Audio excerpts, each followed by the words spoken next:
preparation. And about the, okay, this is the proper preparation. First, write the speech, right? 100 words per minute, so that you know the material better. And when you know it, it will boost your confidence, and you will be more relaxed. You can focus. Now you can focus on the delivery. If you already write your speech, you read it. So this is how I generally would recommend people. So you write your speech, right? You just write it. Don't think about the words first. Just write it, and then you say, oh, it's 1,000 words. Okay, where can I take it out? Cut it to about, like if it's 5 to 7 minutes, to about 600, 650, 600. Then you start practicing. As you practice, you read it. You read it out loud. You can do it in front of mirror, whatever. You read it out loud, and as you read it, that's when you're gonna start hearing, oh, that sounds weird. That sounds not important. So you take out, you mark it first. So you mark it, okay, there, and then you read, you mark it, mark. So now you know what you need to change. You go back to your computer, edit it, revise it, and so you read it again. Oh, there could be something that is missing, then you add some more. So that's how you edit. That could be like taking 5 times for me. Like I read, I hear it, I edit it, I read some more, 3 to 5 times. All right, so now I'm more or less happy with my speech. That's it.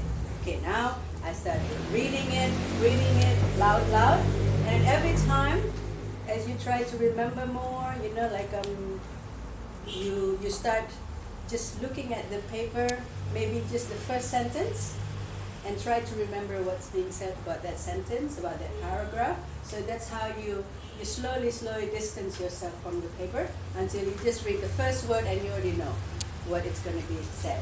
Yeah, and sometimes you may not say everything exactly the same, but you know the material because you've read it so many times and you've edited it so many times, and eventually you can put it away. And what I would say I would do, like maybe put like on a piece of paper just the keyword for each paragraph, and you speak like you start putting your delivery techniques into that. You start imagining you talk to people, looking at people with eye contact, looking at the wall, looking at the chairs, and if you need to move, if you need to use your gesture, you start putting them into the speech.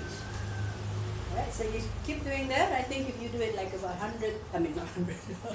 if you're in a contest, in the international contest, they actually do about 600, 700 times.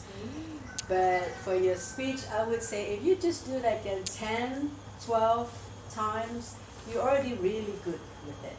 Even if you don't say it exactly the same, you know your material inside and out, and you're not going to stray too far away from it. Right? So the point is not to memorize it word per word, and you know why?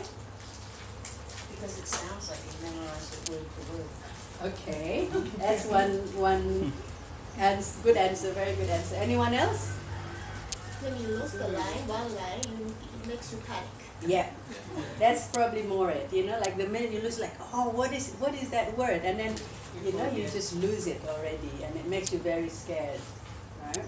Yeah, so don't memorize it word for word, right? And then, how do you recommend remembering it then? By that process I was telling you. Oh. Yeah, so first you write. Once you have your final edit, then you Just by that. just reading it out loud, and then slowly, sort of like in the process of memorizing that phrase, and then like first you have to read a few, and then you remember a few, and then you look up like that, and then you look up more and more each time until you can just use one word, and then in the end have a little piece of paper, just write the first word of each paragraph. That should like, so that you can see it from here, or put it on the wall or something. So you read you see the word, and then you know what it's talking about. Yeah? Then start putting all the delivery. But don't start with the delivery, like acting it out, before you get your speech. Yeah? Okay, so that's the delivery part. Eye contact, right? Eye contact. Any question on eye contact? Usually my students in the training often ask me about eye contact, about specific question about eye contact. Forehead. How long? How long have Yeah, how long? How long is it? Seconds? Yeah. There's no. Yeah, I wouldn't use time for it, but I'd rather use a sentence, like a thought. Finish a thought.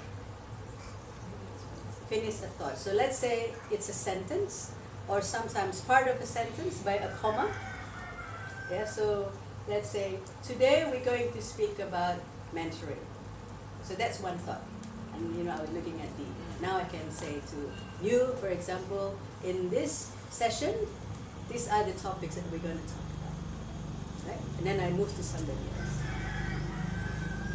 Okay, so it's a thought, or if there's only very few people, I would, like if you just look at one person too long, they also get uncomfortable. Yes. Yeah. So a sentence is, for me, is the best gauge, like a thought. You finish a thought looking at somebody. It's not nice, like, when you're talking and then, the eyes like going like that. So you just get like one word like that. Yeah, the person feels like, oh, look at me. Right? I often forget what I'm going to say if I'm looking at someone's eyes. Okay, if in that case, you probably can take these advice. Works when I teach too, right? Yeah, look at whatever, like at the wall or at somebody's, sometimes in Indonesia there's a culture, or in some cultures they have this not looking at people's eyes kind of thing. So what do you do with that? That's another question that often comes up, because they feel like, you told me, like, if you look at my eyes, you want to fight with me? Or you look at me. If you make Challenge. eye contact with people here, oh, you want to come into my shop? Okay,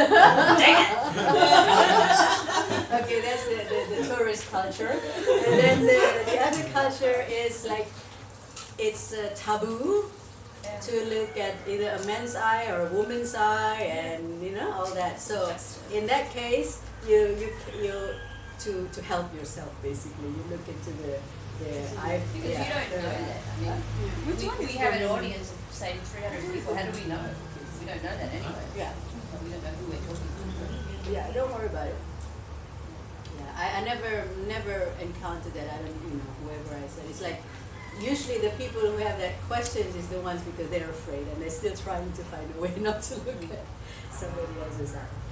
Alright, so that's... In our Toastmasters club, if you look at people, they're smiling. That makes me feel good. I like that. Yeah. I think it's so because we all relate. Like, I'm glad it's not me up there. Yeah, that could be the start. Oh, I'm glad I'm not I don't there. care. You smile at me. But it's the eye contact is like it's a sign of respect too. Like, you care about the person. You want to talk to them, and when they look at you, they also care about you. Yeah. So the worst thing is where you don't look at the audience. When you talk like that, how do you feel as an audience if the speaker was talking like that? Yes, I had this wonderful time in Japan, and you think, who cares, right? Because you're not talking to me, kind of thing. Which part is dominant we say lawan bicara? Face or all of the body? As a speaker, it's always the focus is all about face. Face. Yeah, and this is why it's important when you're a speaker. Don't have too many things that detract the audience from your mouth and from your face. So that includes jewelry. If it's clinging, making noise, and you have, like bangles, and then you go up and like that. That's not good. And then also, color-wise, professionally, it's suggested that you only have 3 colors from top to bottom. 3 colors. Yeah. So maybe that's why a lot of speakers actually wearing very dark colors with only 1 color, and so you don't want to have too many colors or patterns, motifs when you speak. It's distracting. And then sometimes men often put their hands in their pocket.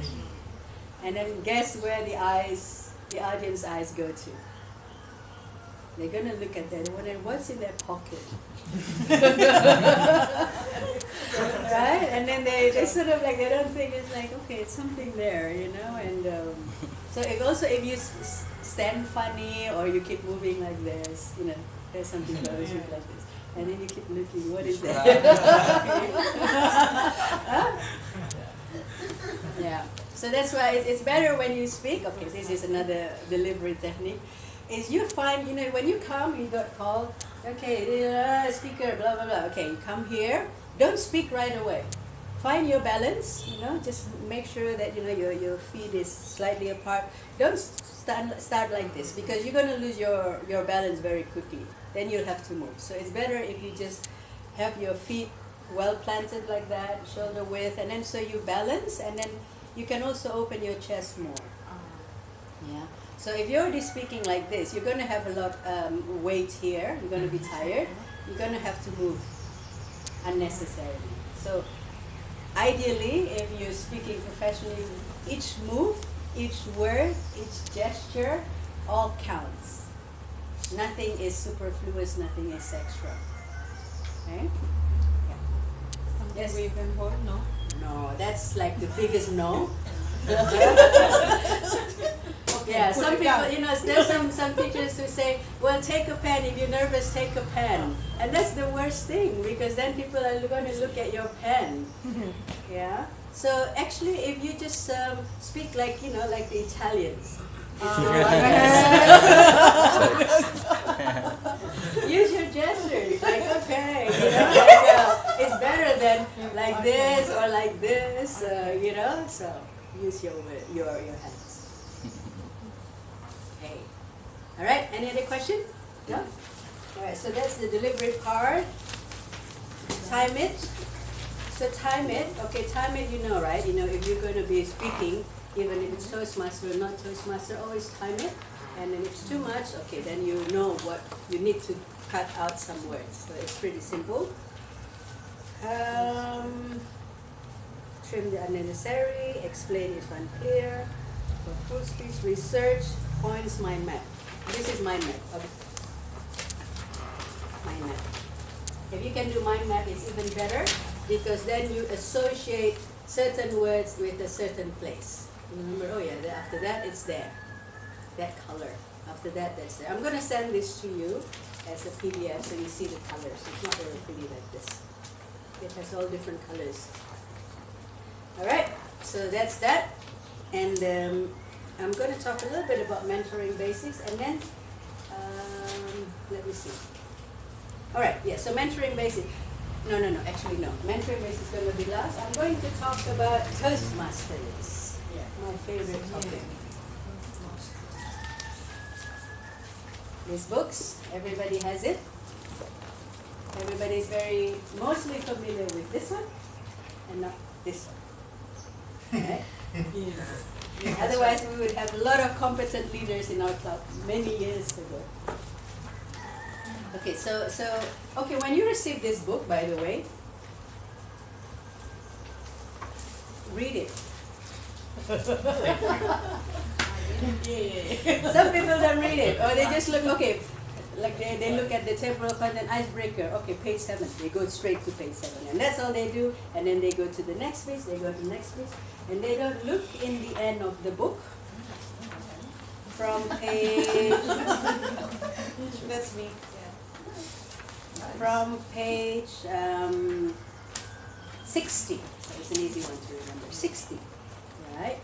On page 60, it shows you the track of Toastmasters.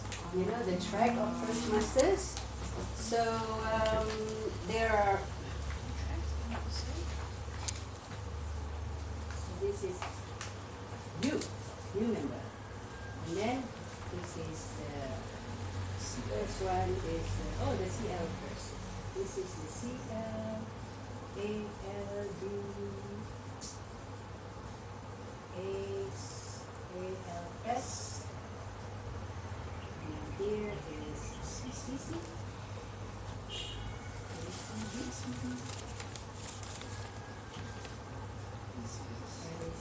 ACS,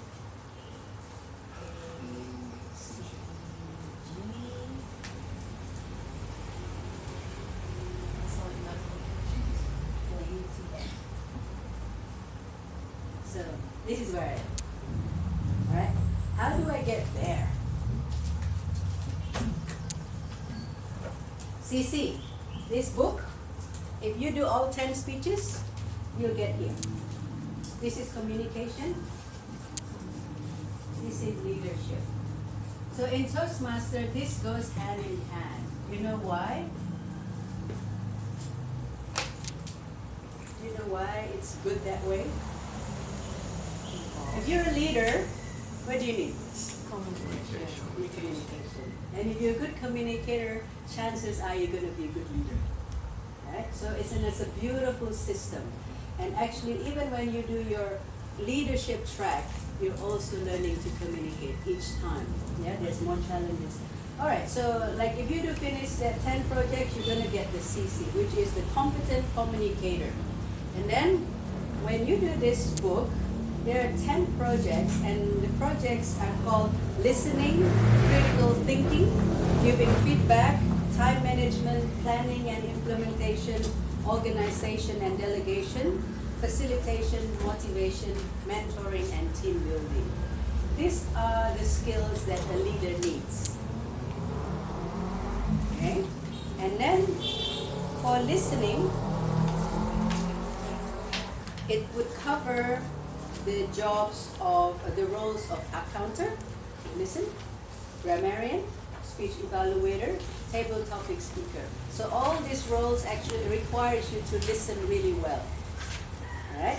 And then critical thinking. That includes the speech evaluator, the grammarian, the general evaluator. So critical thinking, basically, you receive the information, you process what needs to be said out of that, and you analyze it, and then you evaluate it in that way. Okay? So all this is such a beautiful system. I really urge you to really look at this. This is the, so for each of those 10 skills, there are roles that are associated with it. Yeah. So like for today, Alvin is, are you doing project number? 10, which is being a chairperson of organizing an event. That's what Alvin is doing. Did you read the thing? I know you didn't. So you're supposed to read the description of what that entails, to chair an event. So you learn with a little bit, like doing a little event like this. You can chair a contest, or you can even chair a conference, which I did to get my DTM. I'll explain that a little bit later. And then Emmy is doing project number 6, which is organization and delegation, helping organize a special event. That's what she did. Okay. And on top of that, Emmy is also practicing to be the Toastmaster of the meeting, which is, I don't know which one Emmy picked from this. I don't know if you read the project. It's always best if you read the project manual first before you do the role. Okay? Bless you. So you learn a lot more and you do your role better. Okay? Right. So this is, if you do that, there are 24, I think about 24 tasks that you have to fulfill before you become a competent leader. And for each this one, it's actually a formal registration, like you completed the 10 books, there's evaluation in the back, and then an officer of your club will record it, and then you will get a certificate, and your name automatically will have a CC after that in the data bank of Toastmaster. And that would be, even if that's all you do for 10 years, you always have that CC. And then decide, let's say you're inactive for 10 years, and then you decide to become active again, and you start working, then you just can get the next degree, the next award. It never dies. So it's there in the database forever. Okay? And alright, so that's 10. And then after that, what happens? From CC to ACB, this one are pretty easy. You just have to do 10 speeches every time. So after you you finish this, in the back here, if you look, there are an explanation, the complete on page 83. It's the complete listing of the advanced communication series. There are 15 of them. Yeah, in this 15 you can specialize. So the book is going to look like this. There are five projects in its book. So 2 of this makes 10. So for example, like I know Gabri is quite accomplished in this, but this one is just for communicating on video. You will learn straight talk, the interview show, when you're the host, the press conference, and instructing on internet. So those are the projects that you can work on this. So there's 5 speeches, and each speech, once you get into the advanced manual, the length of the speech varies. Like this one could be 3 minutes straight talks, but it could also be 40 minutes talk when you start giving technical presentation and stuff like that. Okay, so the first 2 books. So once you finish this, you get reported, and then you get the certificate, and you also ask what manuals out of that 15 that you want. So you write, okay, I want this shoe, for example, and you're going to get this in the mail for free. The first 2 are free, right? So this is, and then the next one is another 2 of these manuals. This time you have to buy or borrow or copy. Yeah, so there's another 10 speeches, and then there's another 10 speeches. So basically on the communication track, you have to do 40 speeches. Yeah, and you're going to get Sorry, I think for ACS and ACG, it's also doing by the 10 for projects. from the manual. So that just actually, I think between ACS and ACG, you also have to do like from the educational series, the leadership educational series. We don't have it here, but one of them, for example, something like this. This is a training. Yeah, a training is called Improving Your Management Skills that you can do as a Toastmaster. And the length of the training is about maybe, I don't remember, 150 minutes. So that's how many minutes? 2 hours and something. Yeah. So that's already a training. And part of it is you have to do it somewhere here. You have to do a training either in the club or outside the club. You can actually do a training in somebody's company or your company, and it will count. Yeah, and it already gives you the complete manual for your coordinator, the workbook for the participants, and even the videos, the slides. So you have to buy that, and I think the whole package is about $30. You have the slides, so you're just presenting. So you don't even have to think about what to talk about. And there are about, I think about maybe 8 topics of the training that you can choose from, like how to listen effectively, leadership training at 3 levels, and how to, I can't remember all, but I can look at it if you want later on. All right, so now from the CL, the competent leader, the next thing is advanced leadership bronze, and this is actually very, very easy. So here I have only 4, but actually now it's downloadable for free. Okay, my dog? Yeah. So downloadable for free. There are actually, I think about 10 manuals. So delegate to empower, values and leadership, motivating people, leader as a coach. Yeah, I can't remember all. So you download, you do 2. And then also you're an officer for 6 months, you can become an ARD. So this one is only about 15 minutes each. If you remember, Natalie was giving a talk on evaluation. Yeah, that's this manual. Yeah, it's a 15-minute talk, 10-15-minute talk. So after UCL, it's very quick. It's only 2 manuals. You already have everything. You already have the slides. You are just presenting. If you choose to. You got 2? and an officer for 6 months, you can become ALB. So that's why between CL and ALB, it's a very short jump. Right? And then the ALS, it's a bit more complicated because you have to be a district officer. District officer means area governor, area director, or sponsoring a club, or mentoring a club, a new club. Yeah, so that's why not many people can become DTM because of that part. Because you have to be an area director. But you know, some people take 10 years, some people take 7 years, whatever. And then the most important part of the ALS is what I want to really spend time thinking about. And that's the high performance leadership project. So basically, to become DTM, you have to have done this and finish this. But to finish this, you have to do a project. So this project is more complex and comprehensive than just an event like this, because you have to understand about leadership, and you have to assess yourself as a leader. Where am I as a leader? They have